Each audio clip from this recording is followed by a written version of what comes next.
ከሁለተኛው የጣሊያን ወረራ ትንሽ ቀደም ብሎ የነበረው ዘመን አብዛኛው የባህላዊ የጎጆ ኢንዱስትሪ የእጅ ስራ ውጤቶች ላይ ተንተራሰ ነበር። ልብሱም ማንኛውም ነገር ባህላዊ ነው። የጎጆ ኢንዱስትሪ የሚባለው ነው። በእጅ ስራ ላይ የተንተራሰ ነው።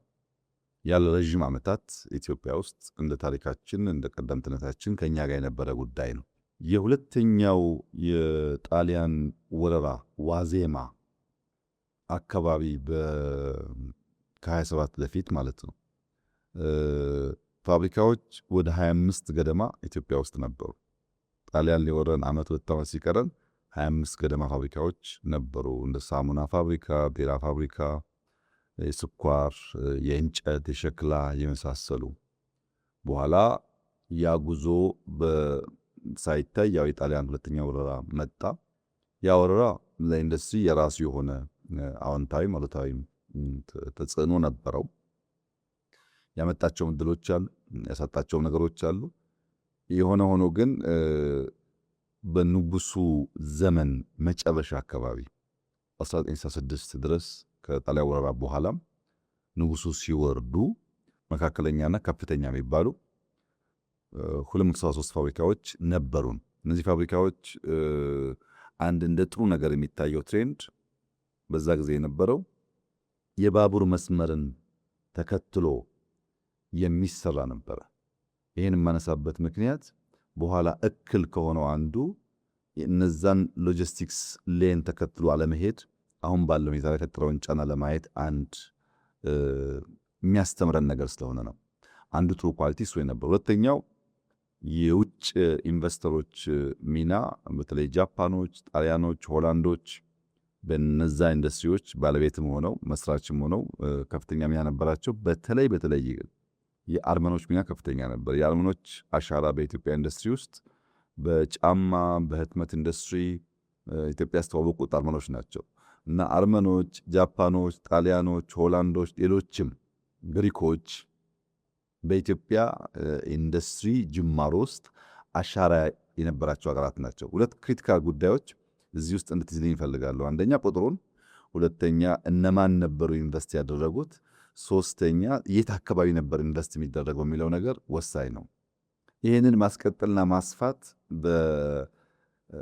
ሲቻልና ሳይቻል ያለው ጣጣ እንደ ሀገር ዋጋ የሚያስከፍል ስለሆነ በደርግ ዘመን ደርግ መንግስት በሆነ ማግስት የመጀመሪያው ጉዳይ እነዚያን ፋብሪካዎች ናሽናላይዝ ማድረግ ነው።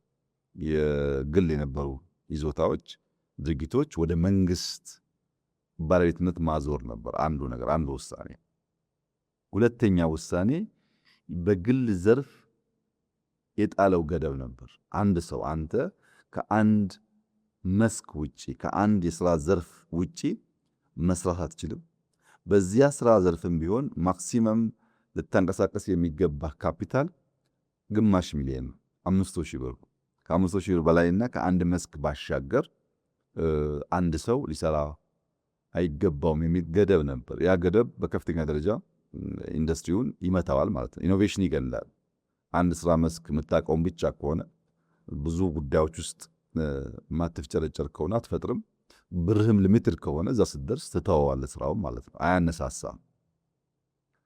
አንዱ ከነበረው ጉዳይ እንደ ኮንቲኒቲ የነበረው እክል ይሄ ነው።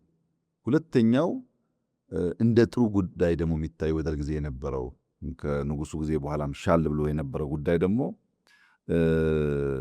ግዙፍ ኢንዱስትሪዎች ለማቋቋም መንግስት ሙከራ አድርጓል።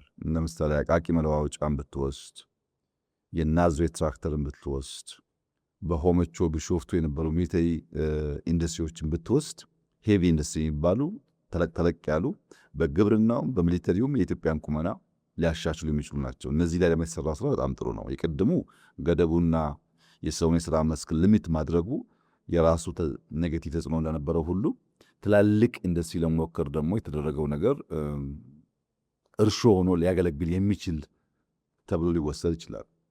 በደርግ ጊዜ የነበሩን ኢንዱስትሪዎች እነዛ ኢንዱስትሪዎች በድምሩ 60,000 ገደማ በፋብሪካ ውስጥ የሚሰሩ ሰራተኞች ነበሩ። 60 ሺህ ለስንት ሚሊዮን ህዝብ ነው?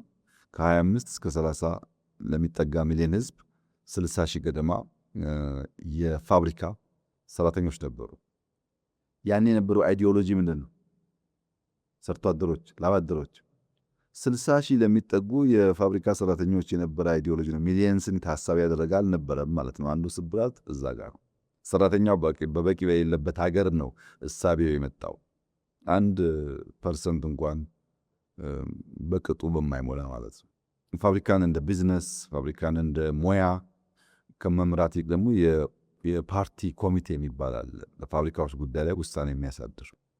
ይህም የራሱ ተጽዕኖ ነበረው። በሙያ በገንዘብ በእውቀት በንግድ እሳቤ እንዳይመራ ከማድረግ አንጻር ማለት ነው። አይዲዮሎጂውም ችግር አለበት፣ በፖለቲካ አመራቱም ችግር አለበት፣ ገደቡም ችግር አለበት። ሄቪ ኢንዱስትሪ ነበረ። ሙከራ ደግሞ ጥሩ ነው። ቅድም እነማን ናቸው ያልኩ ሀገራት? እነ ግሪክ፣ እነ ጃፓን፣ እነ ጣሊያን ናቸው አይደለም? በደርግ ጊዜ ደግሞ የነበሩት አብዛኛዎቹ ሶቪየት ህብረት፣ ቼኮስሎቫኪያ፣ ምስራቅ ጀርመን ነበሩ። ሀገራት ተቀየሩ፣ እሳቤ ተቀየረ ማለት ኮንቲኒቲ ጠፋ። ወደ ኢህአደግ ዘመን ስንመጣ የመጀመሪያዎቹ 10-12 ዓመታት በኢህአደግ ዘመን የባከኑ ዘመናት ናቸው። ከ83 እስከ 94-5 ድረስ ብዙም ኢንዱስትሪ ላይ ይህ ነው የሚባል ስራ አልተሰራም። በዛ ጊዜ የነበረው ስራ ደርግ የነበረውን የ500,000 ገደብ ወይም የአንድ ሰው ገደብ ማንሳት፣ ያን የነበቱ ገደቦች ማንሳት ላይ በህግ ደረጃ የተሰሩ ስራዎች አሉ። ነገር ግን የመጀመሪያው የኢንዱስትሪ ልማት ስትራቴጂ ኢህአደግ ያወጣው 1995 ነው። 83 ስልጣን ይዞ ከ12 ዓመት በኋላ ማለት ነው። እስከዛ የተሰራው ስራ ምንም አልተሰራም ባይባልም በደንብ በፖሊሲ በእቅድ ታስቦ ታልሞ የተሰራ ሊባል የሚችል ስራ አልነበረም። ከ95ቱ በኋላ እስከ 97 ያው ሙከራዎች ነበሩ። ምርጫው መጣ። ከምርጫው በኋላ በነበረ ጊዜ ከ95 እስከ 2010 ከሞላ ጎደል 15 ዓመታት የነበረው ስራ ግን በጣም ጥሩ ነበር፣ በንጽጽር ማለት ነው። ከነበረው ስራ አንጻር አንደኛ በወጪ ንግድ ላይ ያተኮረ ጨርቃጨርቅ እና ቆዳ ላይ ለማተኮር ጥረት ተደርጓል። ለግል ባለሀብቶች መጠነኛም ቢሆን ድጋፍ ለማድረግ የኢንዱስትሪ ፓርኮች ቁጥራቸው ውስጥም ቢሆንም ለመስራት ተሞክሯል። አጠቃላይ በግሉ ሴክተር በፕራይቬት ሴክተር የነበረው የኢንዱስትሪ ብዛትም ወደ 3000 ገደማ አድጓል። መካከለኛና ከፍተኛ ኢንዱስትሪዎች ወደ 3000 ገደማ አድገዋል። በዚህ ጊዜ ደግሞ ምን መጣ ያልከኝ እንደሆነ ቱርኮች፣ ቻይናዎች፣ ህንዶች አዳዲስ ሀገራት መምጣት ጀመሩ። በሶስቱም ጊዜ የምታያቸው ሂደቶች ኮንቲኒቲ ማጣት ነው። አንደኛው ይጀምራል፣ ሙከራዎች አሉ። ያ ሙከራ ግን አንደኛው ሲመጣ ኮምፕሊትሊ ያፈርሰዋል።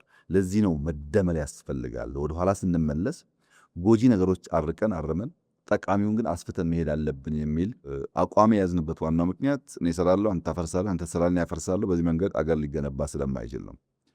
ከፍተኛ ማነቆ የነበሩ ጉዳዮች ምንድን ናቸው? በዚህ ጊዜ ያልከኝ እንደሆነ አንደኛ የዶላር እጥረት ነው። ኢንዱስትሪን አስበን የገንዘብ ገበያው ግን ለዛ ምቹ አልነበረም። ሁለተኛው ሎጂስቲክስ ነው። ትራንስፖርት ከሌሎች ሀገራት 2-3 እጥፍ ውድ ነው።